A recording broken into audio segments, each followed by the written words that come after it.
Midnight on Friday is 0 hour for the budget sequester. Thereafter, $85 billion in federal spending cuts will begin taking effect. Half of these will impact the military. The other, discretionary spending, Medicare, and programs that aid children, students, women, and the unemployed.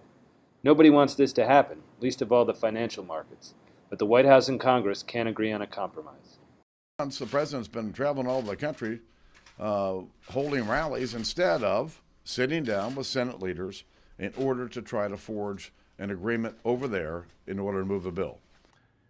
Unfortunately, it appears that Republicans in Congress have decided that instead of compromising, instead of asking anything of the wealthiest Americans, they'd rather let these cuts fall squarely on the middle class. The conflict in Washington is also playing out among the people. The public is just as divided as the nation's political leadership. So who's to blame and what's the solution? In New York City, it depends on whom you ask. We need to make cuts, essentially, from people who have not contributed to the system, but are bleeding us dry. And that goes from corporations to illegal aliens. The problem right now is that in Congress, those people who work for our government make a lot of money and they have their own health care.